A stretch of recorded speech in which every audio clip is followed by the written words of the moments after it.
सभी को शुभोदय। समग्र शिक्षा अभियान के द्वारा होने वाली ऑनलाइन क्लास को सभी बच्चों को स्वागत है। मेरा नाम मणिमाला है। मैं गुरला के जीबीयू पाठशाला में हिंदी अध्यापिका के रूप में काम कर रही हूँ। ठीक है बच्चे कैसे हैं? सभी ठीक है ना? ठीक है।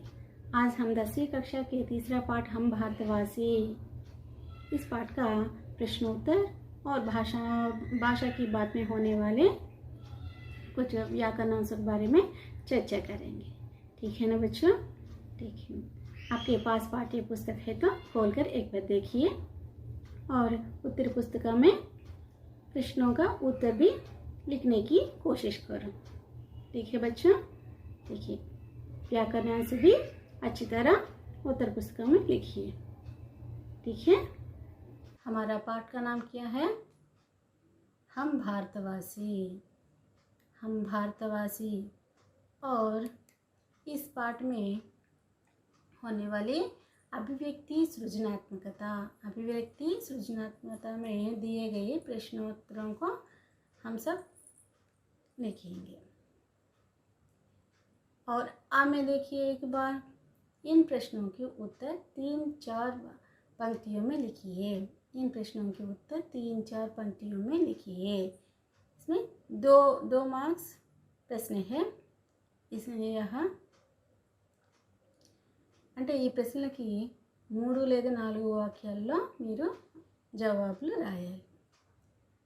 మీరందరూ కూడా ఇప్పుడు ఏం చేస్తారంటే ఈ ప్రశ్నలు ఇక్కడ ఉన్నాయి కదమ్మా, ఇవన్నీ కూడా మీకు మీ ఓన్ వాక్యాల ద్వారా అంటే మీ సొంత వాక్యాలలో వాటికి సమాధానం రాయడానికి ట్రై చేయండి. ठीक है बच्चा? पहला प्रश्न में क्या दिया गया? उलझनों से बचे रहने के लिए हमें कैसी सावधानी लेनी चाहिए? उलझनों से बचे रहने के लिए हमें कैसी सावधानियाँ लेनी चाहिए? అంటే కష్టాల్లోంచి తప్పించుకోవడానికి మనం ఎటువంటి జాగ్రత్తలు తీసుకోవాలి అని మొదటి ప్రశ్నగా అడిగారు అక్కడ. यहाँ दूसरा क्या है? निराशावादी और आशावादी के स्वभाव में क्या अंतर होता है? నిరాశావాది మరియు ఆశావాది का स्वभाव में क्या अंतर होता है అంటే తేడా ఏంటి? నిరాశావాది మరియు ఆశావాది వాళ్ళ తాలూకు మనస్తత్వంలో ఏమిటి తేడా అని అక్కడ అడగడం జరిగింది. और आपको देखिए में दिया गया गीत में धरती को स्वर्ग बनाने की बात कही गई है। हम इसमें क्या सहयोग दे सकते हैं? इस प्रश्न में क्या दिया गया? ఈ గీతంలో భూమిని దివిగా తీర్చిదిద్దలన్న విషయం చెప్పబడిందట. అయితే ఇందులో మనం ఏ విధంగా సహకరించవచ్చును అని ఈ ప్రశ్న తాలూకా సమాధానం మీ సొంత మాటల్లో రాయడానికి ప్రయత్నం చేయండి. और ఈ विश्व शांति की राह में समर्पित किस महान व्यक्ति का साक्षात्कार अपने लेना चाहेंगे? साक्षात्कार में उनसे पूछे जाने वाले प्रश्नों की एक सूची तैयार कीजिए. అంటే ఇక్కడ ఇది సాక్షాత్కారం అంటే ఏంటమ్మా? ఇంటర్వ్యూ విశ్వశాంతి పదంలో నడిచేటటువంటి ఎవరైనా వ్యక్తుల యొక్క ఇంటర్వ్యూ తీసుకొని మీరు ప్రశ్నలు తయారు చేసుకోవాలి. వాళ్ళకి అడగడానికి మీరు ప్రశ్నలు తయారు చేయాలి. అది మీ సొంత వాక్యాల్లో రాసుకోవాలి. नेक्स्ट ई में देखिए सत्य अहिंसा त्याग आदि भावनाओं का हमारे जीवन में क्या महत्व है? सत्य अहिंसा त्याग మొదలైనటువంటి భావన సత్య అహింస త్యాగ మొదలగు భావనలకు మన జీవితంలో చాలా ప్రాముఖ్యత ఉందంట. అది ఎలా వచ్చింది ఏంటనే విషయాల గురించి మీరు ఇక్కడ రాయాలి. నెక్స్ట్ यहाँ भाषा की बात में देखिए. यहाँ भाषा की बात में कुछ व्याकरणांश दिया गया है ना, इसकी ओर देखिए एक बार. में क्या दिया गया? कोष्टक में दी गई सूचना पढ़िए और उसके अनुसार कीजिए. అంటే అక్కడ బ్రాకెట్లో ఇచ్చినటువంటి సూచించిన విధంగా మనం ఈ వాక్యాలతో మనం ఏం చేయాలో అక్కడ సూచిస్తారు. సూచన ప్రకారంగా మనం ఆ వాక్యాన్ని తయారు చేయాలి. ठीक है बच्चों? और यहाँ शब्द क्या दिया? दुनिया अमृत पावन. इस वाक्य प्रयोग कीजिए और पर्याय शब्द भी लिखिए। यहाँ इस शब्दों से वाक्य प्रयोग और पर्यायवाची शब्द भी लिखना चाहता है। और यहाँ पर्याय शब्द माने क्या है? जिन शब्दों का अर्थ लगभग एक सा होता है उन्हें पर्यायवाची शब्द कहते हैं। पर्यायवाची शब्द माने क्या है? जिन शब्दों का अर्थ लगभग एक सा होता है उन्हें पर्यायవాచి శబ్ద कहते हैं। అంటే ఆ పదం యొక్క అర్థము ఇంచుమించుగా సమానంగా ఉంటుందన్నమాట। అలాంటి పదాన్ని పర్యాయవాచి శబ్దాలు అంటారు। जैसे यह दुनिया बड़ा निराली है, यह दुनिया बड़ी निराली है। जैसे यह दुनिया बड़ी निराली है అని వాక్య ప్రయోగం అక్కడ చేయడం జరిగిందమ్మా। నెక్స్ట్ వాటి తాలూకా పర్యాయ శబ్దాలు ఏంటి ఇచ్చారు? విశ్వ జగ్ సంసార్, విశ్వ జగ్ సంసార్ అనేటటువంటి పర్యాయ శబ్దాలు। దేనికి? దునియా, దునియా అనే పదానికి ఇవి వాక్య ప్రయోగం చేసి వాటి తాలూకా पर्याय शब्द కూడా ఇక్కడ ఇవ్వడం జరిగింది। ठीक है। और दूसरा क्या है? निराशा, निराशा त्याग प्यार, निराशा त्याग प्यार। इसको विलोम शब्द लिखिए, विलोम शब्द लिखिए, उसी से वाक्य प्रयोग भी कीजिए అని ఇచ్చాడన్నమాట। అంటే అక్కడ విలోమ శబ్ద రాయాలి, అలాగే మనం వాక్య ప్రయోగం కూడా చేయాలి ఆ శబ్దంతో।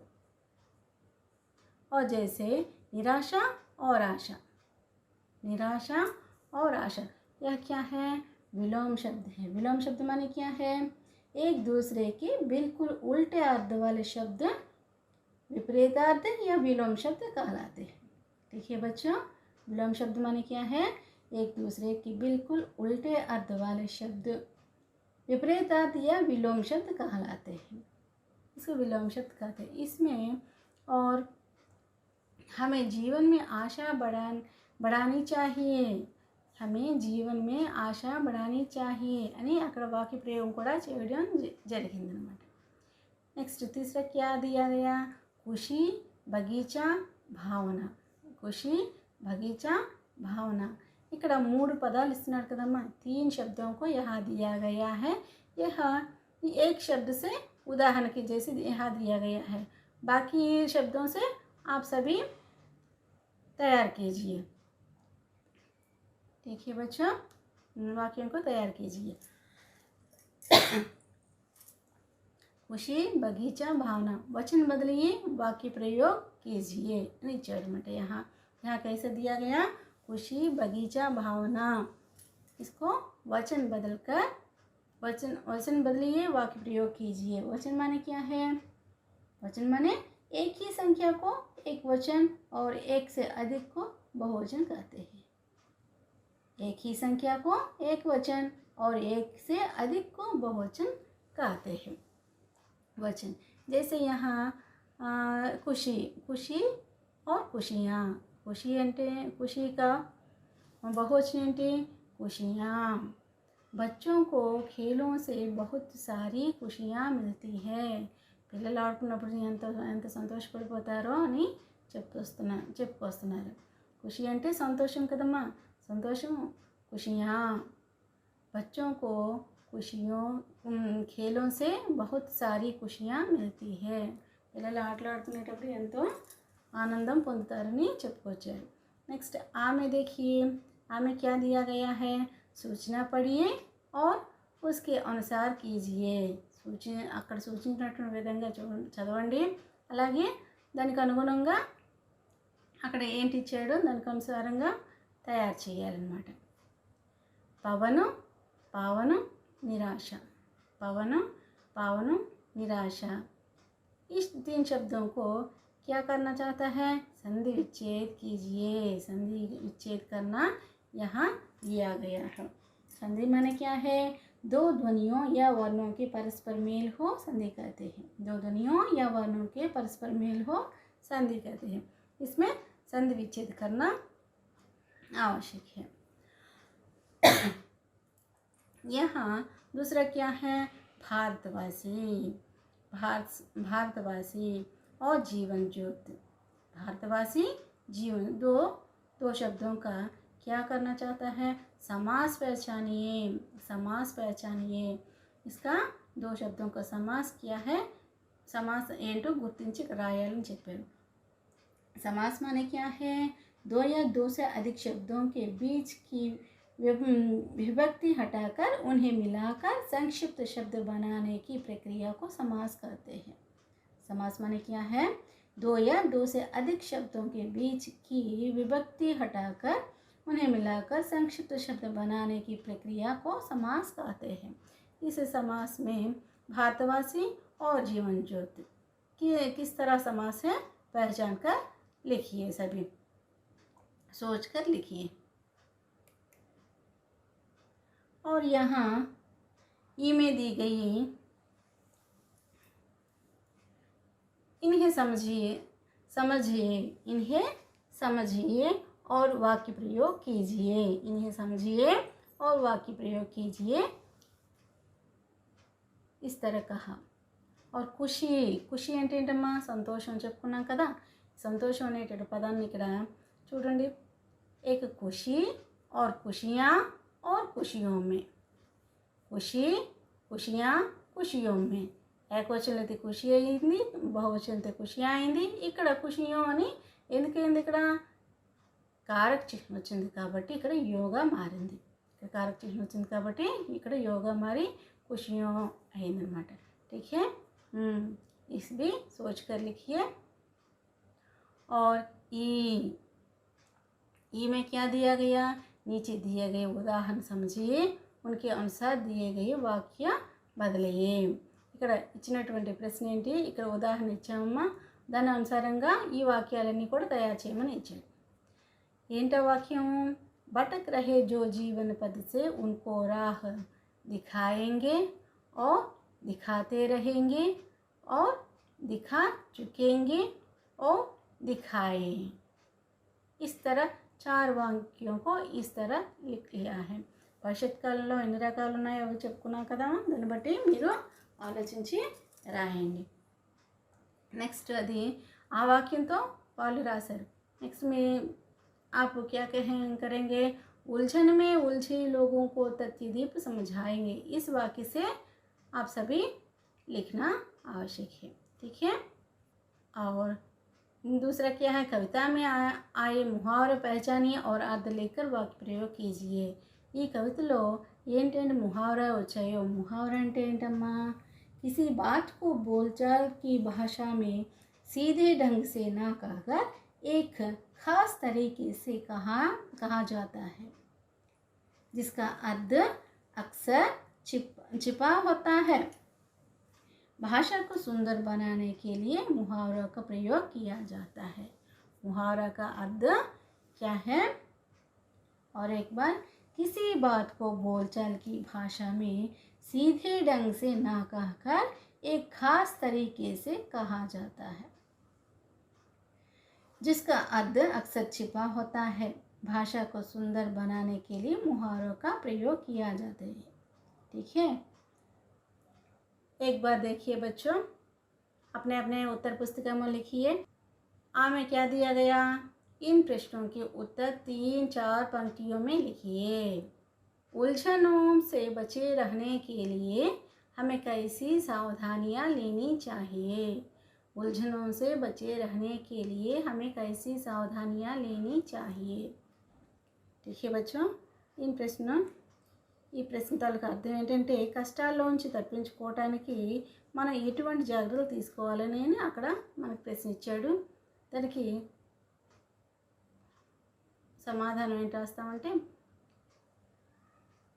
उत्तर यह है कि उलझनों से बचे रहने के लिए हमें संकोची नहीं होनी चाहिए, वास्तविकता जाननी चाहिए, किसी से दुश्मनी नहीं होनी चाहिए, बड़े बुजुर्गों शुभ चिंतकों की सलाह लेनी चाहिए, लोगों को तथ्यदीप समझाना चाहिए, निराशा को दूर कर आशावादी बनाना चाहिए, दिल में प्यार बसाना चाहिए। ठीक है, इस तरह बताई गई है। उलझनों से बचे रहने के लिए हमें संकोची नहीं होनी चाहिए అంటే మన కష్టాల నుంచి బయటపడడానికి తప్పుడు అభిప్రాయం కలిగి ఉండకూడదంట। నెక్స్ట్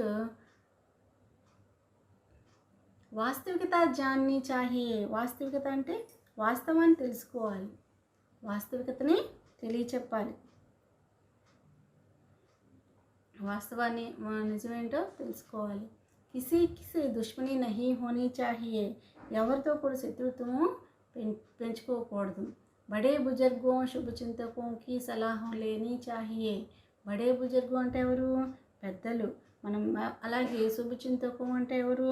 మనం మంచి కోరేటటువంటి వాళ్ళ తాలూకా సలహాలని మనం ఎప్పుడూ కూడాను తీసుకోవాలి. లోగోంకు తత్యదీప్ సంజానా చాహియే. ప్రజలందరికీ యథార్థాన్ని మనం తెలియచెప్పాలి. అలాగే इस तरह నిరాశ को दूर कर ఆశావాది बनाना चाहिए. నిరాశని దూరం చేసి, నిరాశను వదిలి ఆశావాదులు జీవించేలా చేయాలన్నమాట. మనసు దిల్ మే ప్యార్ బసానా చాహియే. దిల్ మే ప్యార్ బసానా చాహియే. మనసులో ప్రేమను నింపాలి. यही इस तरह बताई गई है.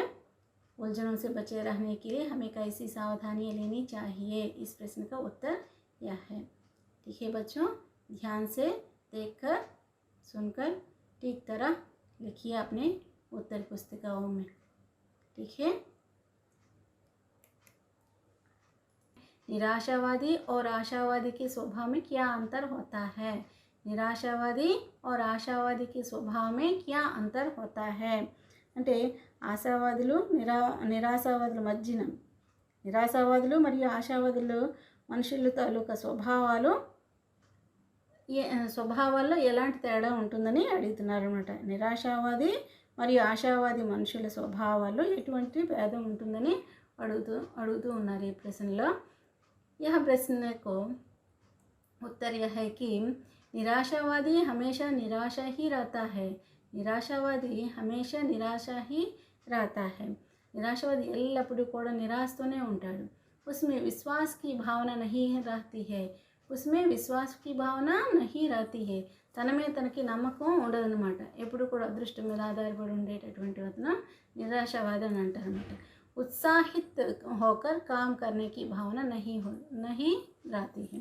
ఉత్సాహంతో ఎప్పుడు కూడా పనిచేయడానికి నచ్చడనమాట. ఉత్సాహంతో పనిచేసేటటువంటి భావనలు ఉండవు అనమాట. హమేషా ప్రతికూల దృష్టి సే హీ దేఖ్తా హై. ఏది చెప్పినా వ్యతిరేకంగా ఉంటూ ఉంటాడు. వ్యతిరేకమైనటువంటి దిశలోనే ఆలోచిస్తూ ఆ దృష్టిలోనే ఉంటాడు, వ్యతిరేక దృష్టితోనే చూస్తూ ఉంటాడనమాట. ठीक है. और आशावादी कैसे होते हैं? आशावादी हमेशा आशा के साथ जीवन बिताता है. ఆశావాది హమేషా ఆశా కే సాత్ జీవన్ బితాతా హై. ఆశావాది ఎప్పుడు కూడా ఏదో ఒకటి వస్తుందనేటువంటి ఆశతోనే జీవిస్తూ ఉంటాడంట. హర్ పల్ మే విజయ్ పానేకి కోషిష్ కర్తా హై. ప్రతి క్షణం కూడా విజయం పొందడానికి ప్రయత్నం చేస్తూ ఉంటాడనమాట. హమేషా అనుకూల దృష్టి సే హీ దేఖ్తా హై. ఎప్పుడు కూడాను అనుకూలమైనటువంటి దృష్టితోనే ఉంటాడనమాట ఎల్లప్పుడూ కూడాను. और यही आशा और निराशावादी के स्वभाव में अंतर. ठीक है बच्चों, समझ गए ना? ठीक है.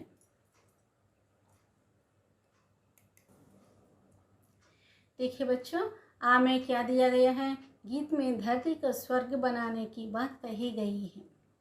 हम इसमें क्या सहयोग दे सकते हैं? इस प्रश्न का यह अर्थ है कि ఈ గీతంలో భూమిని దివిగా తీర్చిదిద్దాలన్న విషయం చెప్పబడిందంట. మనం ఇందులో ఏ విధంగా సహకరించవచ్చు అని ఇక్కడ ప్రశ్న ఇవ్వడం జరిగింది. इस प्रश्न को यह उत्तर है कि हमें किसी से द्वेष नहीं करना चाहिए. మనం ఎవరిని కూడా ద్వేషించకూడదు అని చెప్పారన్నమాట. నిమ్న దృష్టి సే నహీ దేఖ్నా చాహియే. ఎవరిని తక్కువగా చూడకూడదు, తక్కువ అంటే తక్కువని మనం చెప్పకూడదు అనమాట. తక్కువ దృష్టితో చూడకూడదు అని అర్థం అనమాట. హమే సబ్సే ప్యార్ కర్నా చాహియే. సబ్సే అందరికీ కూడా ప్రేమగా చూసుకోవాలి, అందరినీ ప్రేమభావంతో చూడాలి. దూసరోంకి కష్ట దూర్ కర్నేకి కోషిష్ కర్నీ చాహియే. ఇతరుల యొక్క కష్టాన్ని దూరం చేయడానికి మనం ప్రయత్నం చేయాలి. హమే ఉన్కో सहयोगिता और सहकारिता देनी चाहिए. हमें उनको क्या देनी चाहिए? सहयोगिता और सहकारिता. అంటే మనం వారికి సహకరించాలి, సహకరించి వాళ్ళకి సహాయం చేయాలన్నమాట. హమే భాయిచారం కే సాత్ రహనా చాహియే, మనమందరం కూడా సోదర భావంతో కలిసి మనం జీవించాలి. మానవత और నైతికత से వ్యవహార్ करना चाहिए, మానవత్వంతో నైతికతతో వ్యవహరించాలన్నమాట. इस प्रकार बर्ताव कर हम धरती को स्वर्ग बनाने में सहयोग दे सकते हैं. ఈ విధంగా మనం వ్యవహరించినట్లయితే భూమిని దివిగా తీర్చిదిద్దడానికి మన వంతు సహకరించవచ్చు, మన వంతు కృషి చేయడం అవుతుందన్నమాట. ठीक है बच्चों, यह प्रश्न का उत्तर यह है कि हमें किसी से द्वेष नहीं करनी चाहिए, निम्न दृष्टि से नहीं देखना चाहिए, हमें सबसे प्यार करना चाहिए, दूसरों के कष्ट दूर करने की कोशिश करनी चाहिए, हमें उनको सहयोगिता और सहकारिता देनी चाहिए, हमें भाईचारे के साथ रहना चाहिए, मानवता और नैतिकता से व्यवहार करना चाहिए. इस प्रकार बर्ताव कर हम धरती को स्वर्ग बनाने में सहयोग दे सकते हैं. समझ गई ना इस प्रश्न का अर्थ? ठीक है बच्चों, ये में क्या दिया गया है? सत्य, अहिंसा, त्याग आदि भावनाओं का हमारे जीवन में क्या महत्व है? सत्य, अहिंसा, त्याग आदि भावनाओं का हमारे जीवन में क्या महत्व है? మన జీవితంలో సత్యము, అహింస, త్యాగము, సత్యము, అహింస, త్యాగం మొదలగు భావనల ప్రాముఖ్యతను తెలపండి మనకు అక్కడ ప్రశ్న ఇవ్వటం జరిగింది. इस प्रश्न का उत्तर यह है कि सत्य, अहिंसा, त्याग आदि भावनाओं का हमारे जीवन में बड़ा महत्व है. सत्य, अहिंसा, त्याग आदि भावनाओं का हमारे जीवन में बड़ा महत्व है. సత్యము, అహింస, త్యాగం మొదలగు భావనలు మన జీవితంలో చాలా ప్రాముఖ్యత ఉందన్నమాట. నెక్స్ట్, जिस प्रकार ददीची ने अपने रीढ़ की हड्डी काटकर दान में दी. जिस प्रकार ददीची ने अपने रीढ़ की हड्डी काटकर दान में दी, इससे त्याग की भावना सीखते हैं. ఏ విధంగా అయితే దదీచి తన వెన్ను యొక్క ఎముకను విరగొట్టి దానం చేస్తారో దాని నుండి మనం త్యాగం అనే భావాన్ని నేర్చుకుంటున్నాము. नेक्स्ट, सत्यवादी हरिश्चंद्र से हम हमेशा सच्ची बोलने की सीखते हैं. सत्यवादी हरिश्चंद्र से हम हमेशा सच्ची बोलने की सीखते हैं. इस वाक्य का अर्थ यह है कि సత్య హరిశ్చంద్రులు సత్యవంతులు ఎవరు? సత్య హరిశ్చంద్రులని మనము ఎల్లప్పుడూ కూడా సత్యమే పలకాలని నేర్చుకుంటున్నాము. और महात्मा गांधी जैसे युग पुरुष से अहिंसा के मार्ग पर चलने की सीखते हैं. महात्मा गांधी जैसे युग पुरुषులు నుండి మనం మహాత్మా గాంధీ గారు లాంటి యుగ పురుషుల నుండి మనం అహింసా మార్గంలో ఎలా నడవాలనేది నేర్చుకున్నాం అన్నమాట. इन भावनाओं के द्वारा हमें अपने जीवन में सफलता ही मिलेगी. ఇలాంటి భావన ద్వారా మనము మన జీవితానికి సఫలీకృతము చేసుకోగలుగుతున్నాము. ठीक है बच्चों, लिख लिया ना सभी? ध्यान से देखकर अपने अपने उत्तर पुस्तिका में लिखिए. अब हम कोष्टक में दी गई सूचना पढ़िए और उसके अनुसार लिखिए, उसके अनुसार कीजिए. इसमें कोष्टक में दी गई सूचना पढ़िए और उसके अनुसार कीजिए. అక్కడ ఇవ్వడం జరిగింది చూడండి తల్లి. అంటే ఏంటి, అక్కడ ఇచ్చినటువంటి బ్రాకెట్లో ఇచ్చిన సూచన చదవండి, తదనుసారము చేయండి అని అక్కడ ఇవ్వబడింది. ఇందులో ఉదాహరణగా మనం ముందు చెప్పుకున్నాం, ఒక వాక్యం ఇచ్చాడు, ఇంకా 2 వాక్యాలు మిమ్మల్ని తయారు చేయమని చెప్పారు. ఇప్పుడు మనం అందరం కలిసి అవి తయారు చేద్దాం. ठीक है, और दुनिया अमृत पावन वाक्य प्रयोग कीजिए और पर्याय शब्द लिखिए नीचे. पर्याय शब्द अंटे पहले बताई गई है ना, पर्याय शब्द का परिभाषा. ठीक है, और दुनिया का वाक्य प्रयोग. पहला क्या दिया गया? वाक्य प्रयोग. इसमें पहला वाक्य प्रयोग करेंगे. दुनिया, दुनिया माने क्या है? प्रपंचम. दुनिया అంటే ప్రపంచం అన్నమాట. आजकल दुनिया में अशांति ज़्यादा फैल गई है. आजकल दुनिया में अशांति ज़्यादा फैल गई है. ఇప్పటి రోజుల్లో ప్రపంచంలో అశాంతి ఎక్కువగా వ్యాపించి ఉంది కదా. दुनिया का वाक्य प्रयोग में क्या लिख लिया यहाँ, आजकल दुनिया में अशांति ज़्यादा फैल गई है। और दूसरा खा में क्या दिया गया, अमृत। अमृत माने क्या है, अमृतम, पीयूष, ठीक है, मधु, ये सभी अमृत का पर्याय शब्द है।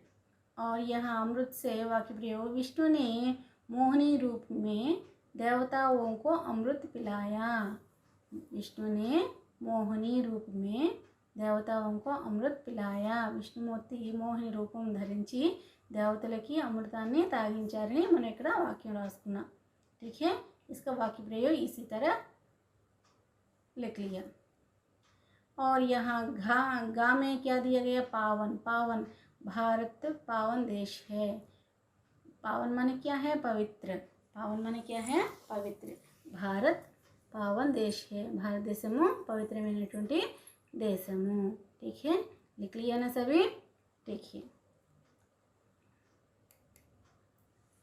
और में दिया गया दुनिया अमृत पाव, इस वाक्य प्रयोग हो गई है ना। और पर्यायवाची शब्द लिखिए। का में क्या दिया गया, दुनिया। दुनिया का पर्यायवाची शब्द क्या क्या है, संसार, विश्व, जग, जगत, भुवन, लोक, सृष्टि, जहान, ये सभी क्या है, दुनिया का पर्यायवाची शब्द है। ठीक है, और खा में क्या दिया गया, अमृत। अमृत का पर्यायवाची शब्द क्या क्या है, अमी, अमी, पीयूष, सुधा, सोम, ये सभी क्या है, मधु भी यह है। अमृत, अमृत का पर्यायवाची शब्द क्या क्या है, अमी, अमित, अमी, पीयूष, सुधा, सोम। और पावन, पावन का अर्थ क्या है, पवित्र। पावन का अर्थ क्या है, पवित्र। और यहाँ समान पर्यायवाची शब्द क्या क्या है, पवित्र, पुण्य, पूत, निर्मल, शुद्ध। ठीक है, सभी लिख लिया ना। ठीक है बच्चों, और में दिए गई में कोष्टक में दी गई सूचना पढ़िए और उसके अनुसार लिखिए। नेक्स्ट, 2 में क्या दिया गया, निराशा, त्याग, प्यार। निराशा, त्याग, प्यार, इस शब्दों के विलोम शब्द लिखिए और इस शब्दों से वाक्य प्रयोग भी कीजिए। यहाँ दिया गया, किस तरह दिया गया, निराशा, त्याग, प्यार, इस शब्दों से विलोम शब्द लिखिए और इन 3 शब्दों से भी वाक्य प्रयोग भी कीजिए। देखिए, और यहाँ विलोम शब्द। विलोम शब्द माने क्या है, एक दूसरे के बिल्कुल उल्टे अर्थ वाले शब्द विपरीतार्थक या विलोम शब्द कहलाते हैं। एक दूसरे के बिल्कुल उल्टे अर्थ वाले शब्द विपरीतार्थ या विलोम शब्द कहलाते हैं। यहाँ बताई गई है, पहले बताए गए है ना। और विलोम शब्द में निराशा, निराशा को विलोम शब्द क्या है, आशा। निराशा को, निराशा అంటే నిరాశ, ఆశ అంటే ఆశతో ఉండటం అనమాట। निराशा का विलोम शब्द क्या है, आशा। और त्याग, त्याग అంటే ఏంటి, త్యాగం। त्याग అంటే ఏంటి, త్యాగం। इसका विलोम शब्द क्या है, स्वार्थ। इसका विलोम शब्द क्या है, स्वार्थ। और प्यार, प्यार అంటే ఏంటి, ప్రేమ। घृణ అంటే మోసం చేయటం అన్నమాట। ठीक है, द्वेष अన్నమాట, घृण, प्यार, घृण। और नेक्स्ट लिखिए ना। ओके, और कोष्टक में दी गई सूचना पढ़िए और उसके अनुसार कीजिए। निराशा, त्याग, प्यार, विलोम शब्द लिखिए, वाक्य प्रयोग कीजिए। विलोम शब्द हो गए ना। और अब क्या है, वाक्य प्रयोग। क्या है, वाक्य प्रयोग। इसमें ध्यान से देखिए और सुनिए। निराशा, निराशा माने क्या है, निराशा, निराशగా ఉంటాం అన్నమాట। हमें निराशा से दूर रहकर आशा से जीना चाहिए। మన నిరాశను వదిలిపెట్టేసి మన నిరాశకు దూరంగా ఉండి ఆశతోనే మనం జీవించాలి అని చెప్పుకొస్తున్నారు। त्याग, त्याग అంటే ఏంటి, త్యాగం। त्याग महान गुण है, त्याग महान गुण है। स्वार्थ ही भावना नहीं होनी चाहिए। प्यार, प्यार माने क्या है? प्रेम। मैं अपने देश से प्यार करता हूँ, नफरत करने वालों से घृणा करता हूँ। मैं अपने देश से प्यार करता हूँ, नफरत करने वालों से घृणा करता हूँ। इस तरह वाक्य प्रयोग की है। और तीसरा क्या है? खुशी, बगीचा, भावना। खुशी, बगीचा, भावना। वचन बदलिए, वाक्य प्रयोग कीजिए। इन 3 शब्दों का वचन बदलिए और वाक्य प्रयोग कीजिए। और यहाँ वचन माने क्या है? एक की संख्या को एक वचन और एक से अधिक को बहुवचन कहते हैं। ठीक है ना बच्चों? और खुशी माने क्या है? संतोषमु। वचन क्या है? खुशी, खुशियाँ। खुशी అంటే సంతోషం అన్నమాట, ఆనందంగా ఉండటం అన్నమాట. ఖుషియా. బగీచా, బగీచా అంటే ఆ తోటలు. బగీచే, బగీచా అంటే తోట, బగీచే అంటే తోటలు. భావన, భావనాయే, భావనలు అన్నమాట. భావన, भावनाएं। इसका वचन खुशी एक वचन, खुशियाँ बहुवचन।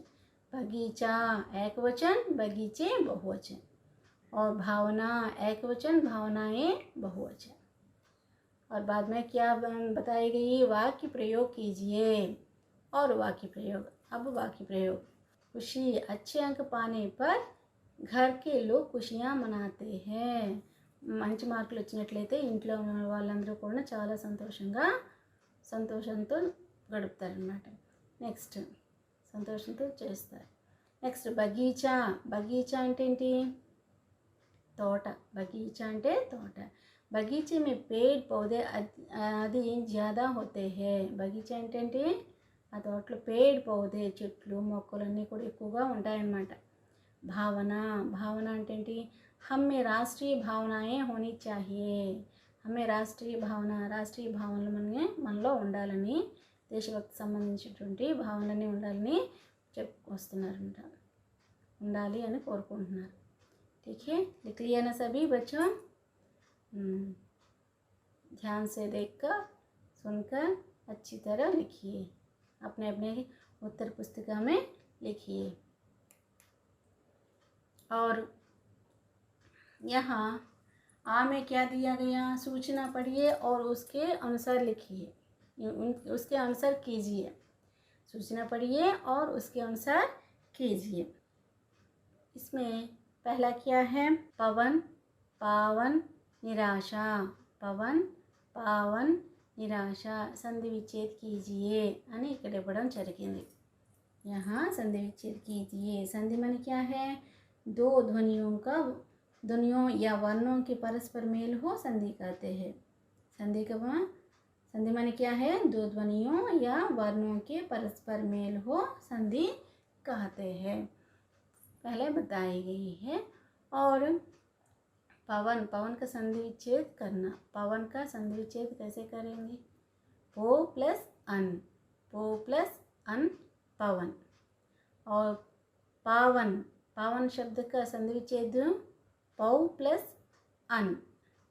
यहाँ ध्यान से देखिए, पवन को पो प्लस अन और पावन को पौ प्लस अन। देखिए बच्चों, देखिए। और निराशा में संधि विच्छेद निर प्लस आशा। निर प्लस आशा। निर के हलंत चिन्ह यहाँ दिया गया है, देखिए एक बार। निराशा, निर प्लस आशा। देखिए बच्चों, समझ गए ना? लिखिए। और दूसरा क्या दिया गया है? भारतवासी जीवन ज्योति। भारतवासी जीवन ज्योति। इस दोनों शब्दों का समास पहचानिए। समास ఏమిటో గుర్తించమని చెప్పారు ఇక్కడ. భారతవాసి జీవన్ జ్యోతి, ఈ రెండు పదాల యొక్క సమాసాన్ని తెలియచేయమని చెప్పారు, గుర్తించాలని చెప్పారు. समास माने क्या है? दो या दो से अधिक शब्दों के बीच की विभक्ति हटाकर उन्हें मिलाकर संक्षिप्त शब्द बनाने की प्रक्रिया को समास कहते हैं। ठीक है, पहले बताई गई ना? देखिए। और समास, समास माने क्या है बताई गई, और यहाँ किस तरह సమాసం పహచాన్ कर लिखिए అని ఇక్కడ ఇవ్వడం జరిగింది. ఎలాంటి సమాసం మనం ఇక్కడ రాయాలన్నమాట. భారతవాసి, భారతవాసి అంటే అక్కడేంటి భారత్ కా వాసి, భారతవాసి, భారత్ కా వాసి అంటే ఇక్కడ ఇదేముంది కా అనేది కారక చిహ్నం ఉంది. కారక చిహ్నం వస్తే ఏమొస్తుంది తత్పురుష సమాసం అవుతుంది. భారత్ కా वासी तत्पुरुष समासम. ठीक है.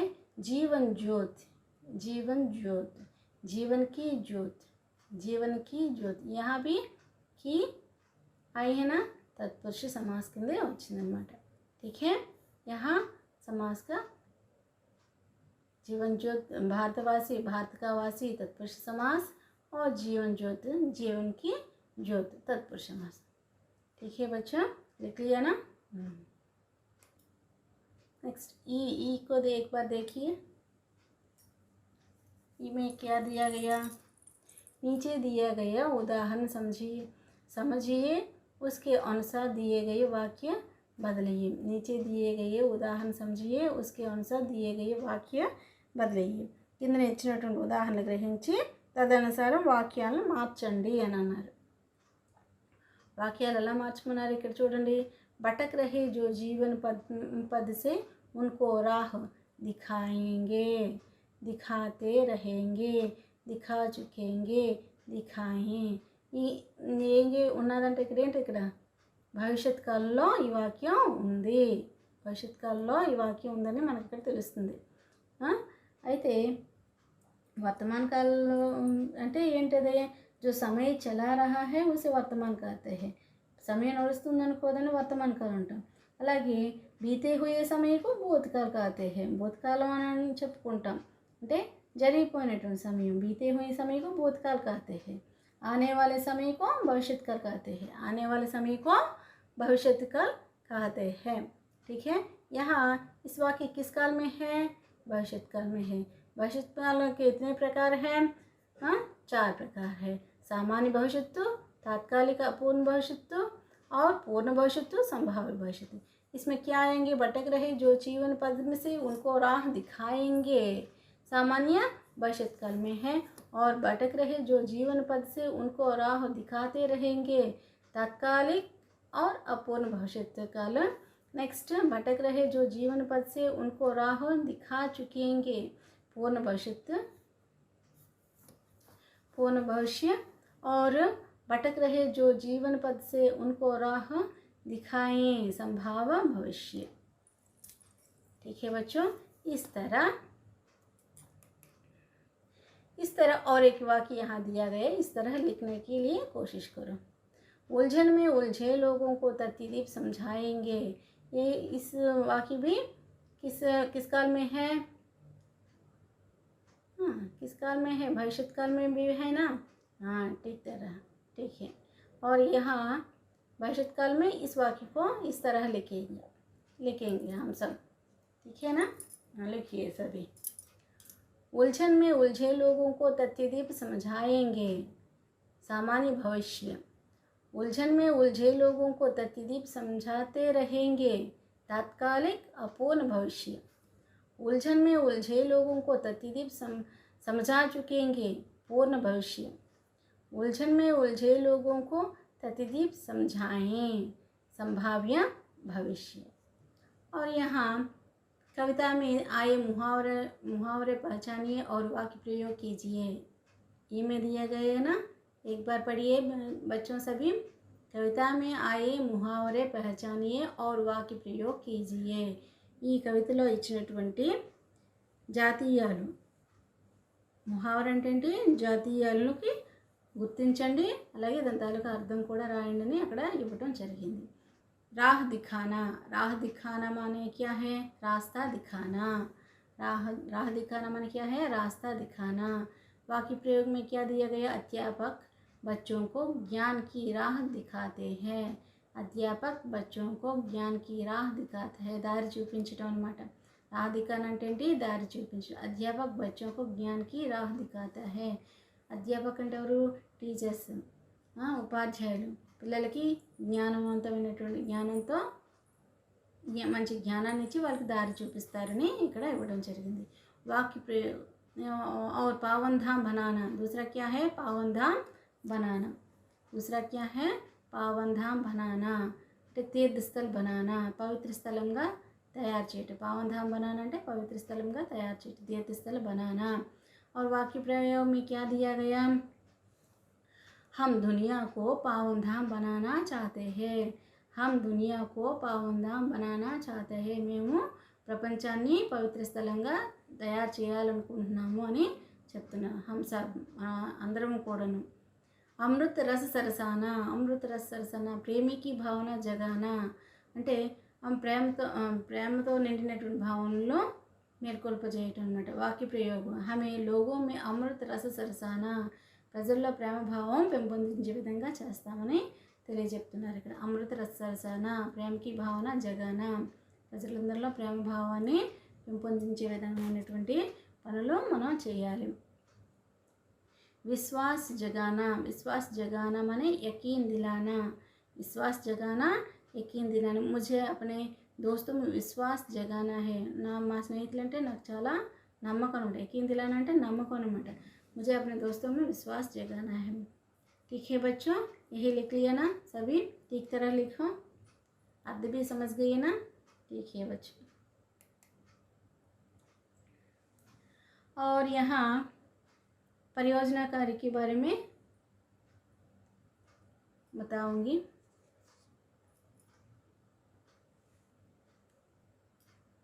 ठीक है बच्चों, परियोजना कार्य मैं दूंगी, अपने अपने किताबों में लिखिए. शांति के पथ पर समर्पित किसी महान व्यक्ति के बारे में जानकारी इकट्ठा कर कक्षा में प्रस्तुत कीजिए. शांति के पथ पर समर्पित किसी महान व्यक्ति के बारे में जानकारी इकट्ठा कर कक्षा में प्रस्तुत कीजिए. అంటే శాంతి మార్గంలో నడిచేటటువంటి ఎవరైనా మహా వ్యక్తుల గురించి మీరు తెలుసుకొని మీరు వాళ్ళ గురించి కొన్ని వాక్యాలు రాసి మీ తరగతి గదిలో మీరు చెప్పాలి. ठीक है बच्चों, इस तरह परियोजना कार्य कर अपने अपने अध्यापिकाओं को, अपने अपने विद्यालय में होने वाले अध्यापिकाओं को दिखाइए. ठीक है बच्चों, धन्यवाद.